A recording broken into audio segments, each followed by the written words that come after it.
Today, we're bringing you inside an exclusive Out at WB event, so get ready for DC All Access.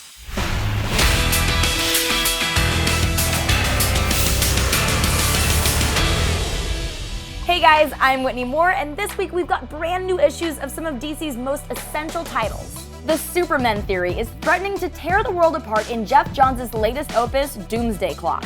The idea that America's metahumans are a covert army controlled by the government breeds paranoia worldwide and sets off a new global arms race. The stakes are growing with every issue as the search for Dr. Manhattan continues. Grab a copy of Doomsday Clock number 5 today. Bruce Wayne is learning that weddings are a royal pain to put together, including how to make sure your villains don't murder all the guests. Batman's prelude to the wedding tie-in spotlight clashes between the Dark Knight's allies and his greatest enemies. You can check out the first matchup with Robin vs. Ra's al Ghul starting today. Justice League No Justice reaches its epic conclusion with issue number 4. After Brainiac's home planet was devoured, the Omega Titans have chosen Earth as their next meal. It's going to take the full power of the heroes and villains of the DCU to prevent Earth's destruction, and not everyone will make it out alive. This finale directly sets up Scott Snyder's Justice League number 1 coming next month, so don't miss it.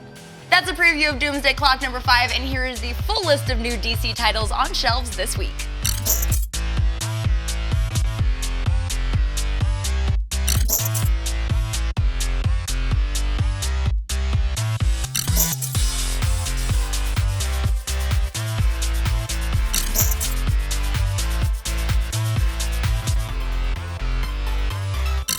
Now it's time for some updates from the rest of the DCU. By now you know that comics superstar Brian Michael Bendis is taking over Superman and Action Comics, and he's officially kicking off his residency at DC with the launch of the Man of Steel today.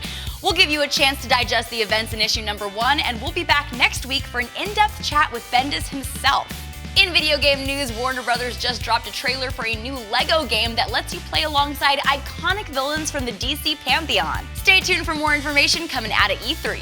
The Justice League is setting up a new headquarters at Madame Tussauds Orlando in an interactive experience called A Call for Heroes. You can help Batman, Wonder Woman, and Superman complete their missions in Orlando right now. On the TV side, Gotham City is joining the Arrowverse with the introduction of Batwoman on next season's epic crossover event.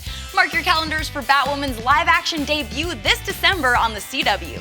Meanwhile, the instantly iconic image of Batman armed with a pair of battle axes from Dark Knight's metal has been transformed into a badass new statue. The 11-inch stunner is based on Greg Capullo's art and is available now from DC Collectibles. That's the news for now, but we'll be back with more right after the panel of the week. Out at WB is an organization for Warner Bros. Employees that shines a light on LGBTQ issues, and they recently hosted a panel focusing on diversity on DC's hit TV shows. We sat down with the panelists one-on-one to get their insight on the importance of LGBTQ visibility. Being inclusive and just making sure that all different types of voices are heard, and I think it's so dope that WB and DC are probably supporting it and 100% behind it, and I'm very thankful for them doing that to raise awareness so that people know that all these types of voices need to be heard. It's a part of where we are, it's a part of our culture, and it's a great thing. I think it's great that, Warner Brothers is so interested in diving more into it and learning more about the community and how having that kind of representation on television has really, been beneficial to a lot of kids out there. And also our experiences with being a part of that community. They're raising awareness and making sure that representation is important and done right within this industry. And I'm honored to be a part of the panel, honored to be a part of such a great lineup of television shows who are, working towards doing that. There's a lot of us that are either playing queer characters in the Arrowverse or, like myself, are openly queer. So it's really about everyone having a voice, being able to create that conversation or continue the conversation and directly in front of our peers. When I was growing up, there was not any queer content anywhere. I was always looking for myself and I could never really find myself, and no one really talked about it either. So I just felt very alone. But now it's like Winona Earp and The 100 was doing stuff. We have all of our shows that are doing things, and you can kind of see yourself everywhere. But I still feel like it's just important to have these talks and these discussions about we're all like you. We're all for all the us's around the world. When you're involved with someone intimately, it's like that mirror. It's that person that actually can challenge you and make you face things about yourself and also help you accept things, which Sarah needs a lot of that. Caity and I were talking, and she was like, I think this is the first time, like, I love someone, you know, that she's had a hard time finding love, and I know the producers were really wanting that. So we did it. We got there, you know, season finale, we're in love. I've always wanted to play a superhero, so it's happening and it's here, but it's in a more deeper level than what I've imagined. I didn't know I'd be playing a lesbian superhero, the first Black lesbian superhero on network TV, so it's historic. It's taught me a lot.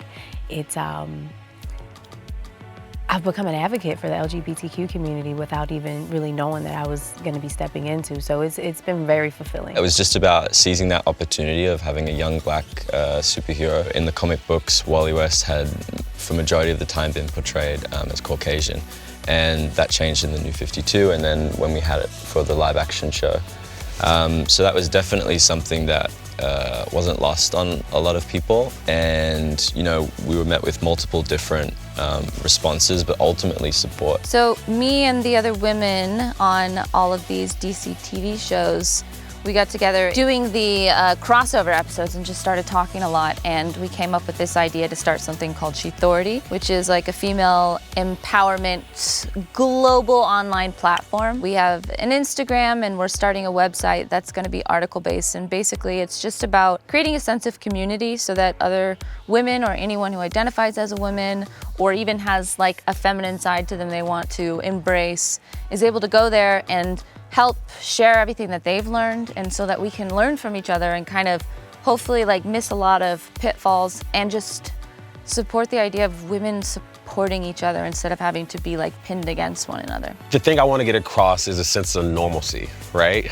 To understand that people are different and we should celebrate each other's differences and appreciate each other for that, because the world would be pretty bland if we were all exactly the same. The message that I hope to get across to fans is that, that we see you, and we hope that you see us too. The message is to be authentically you, unapologetically who you are, and walk boldly in that. And find out what your superhero is, because we all have a superhero within us. For that kid who's feeling alone and scared and like a small town in Iowa or something, I feel like they can't be themselves, this is for them. That's the message of don't be afraid, don't let the monsters out there scare you. We are stronger than them. And that's kind of the point of the panel. Check back with us this Saturday to catch the full Out at WB panel in celebration of Pride Month.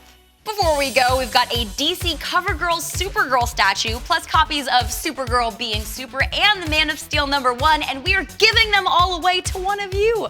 For your chance to win, visit dccomics.com/watchandwin and fill out the form with your information. It is so easy. Even your ex who tried to hang a mirror on the wall with Scotch tape could do it, and losing you was the dumbest thing they could have ever done anyways. Good luck, and we'll see you next time.